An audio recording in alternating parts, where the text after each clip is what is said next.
Dobro jutro. Ding, ding, ding, zvoni moja budilica. Oho, zar je već jutro? Da, da, kroz prozor dopire sunce. Bedo, probudi se, 8 sati. Pa šta, zabrunda moj mali pospanac. On bi najradije cijeli dan proveo u krevetu. Hajde ustani, znaš da moram u vrtić. Zar je opet ponedeljak? Mijau, potvrdi maca. Juče je bila nedelja. Jako pametna ta moja maca, nema što. Najprije idemo u kupaonicu, umijemo se, operemo zube i počešljamo se. Ja sam se juče umio, reče Medo. Sram te bilo, mjauknu maca. Ja se stalno umivam, zato imam tako lijepo, sjajno i mekano krzno. Nemojte se svađati, dragi moji prijatelji, to nije lijepo. Imaš pravo, trk u kupaonicu. Umio sam se, oprao zube i počešljao. Jesam li lijep? Najljepši, uglas rekoše Medo i maca. Dobro, sad idemo na doručak. Mama je već postavila sto. Iz pekarnice je donijela svježe pecivo. Kako samo krasno miriše. A mlijeko, mjauknu maca. Ne brini, sad ću ti naliti uz zdjelicu. Izvoli. Hvala. Mogu ja dobiti i komadić peciva? Izvoli. A šta ćeš ti, Medo? Ja bi šumskog meda. Žao mi je, imamo samo livatski med. Ne brini, i onako nisam gladan, ali pospan sam, laku noć. Ja sam namazao pecivo pekmezom od jagoda, no tek što sam ga pojeo, na vratima se začu zvon. Otrčim do prozora i ugledam svoje prijatelje iz vrtića. Dobro jutro, dragi prijatelji. Požuri, zakasnit ćemo. Popio sam brzo mlijeko, uzeo torbicu u koju je moja mama spremila bananu i čokoladu. Smijem li ja s tobom u vrtić? Mjauknu maca. Ne, ne smiješ. Vrtić je samo za djecu.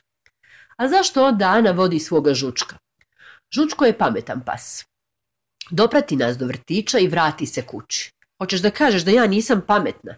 Dignu maca rep i izađe iz kuće. Jako je uvredljiva ova moja maca.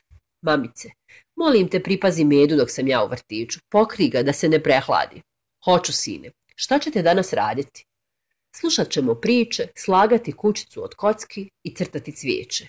Mijau, a miševe loviti? Ti ćeš nas to učiti kad dođemo kući. Pogledi macu, a ona zadovoljno pogleda.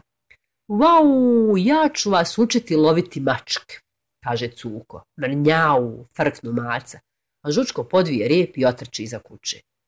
Pametan možda jeste, ali hrabar svakako nije, nasmija se moja maca. Požurite, djeco, reče mama, i budite dobri u vrtiću. Moj vrtić nije daleko od kuće. Spustimo se kroz igralište i već smo tamo. Žučko, vrati se kući, reče mu Ana. Zaboravio sam put. I šta sad? Morat ćemo ga zaključati u podrum, namegnu mi Ana. Vau, samo sam se šalio. Zalaja Žučko, mahne repom i otrča prema kući. Tako, sad možemo ući. Nadam se da nismo zakasnili na čitanje priče o Snjeguljici i 7 patuljaka. Ja bih radije crtao dinosaure, reče Marko. Nismo zakasnili. Teta Maja upravo je otvorila veliku knjigu punu prekrasnih bajki. Jako nam se svidjela priča o Snjeguljici. Odmah smo uzeli papir i crtali cvijeće i patuljke s crvenim kapicama.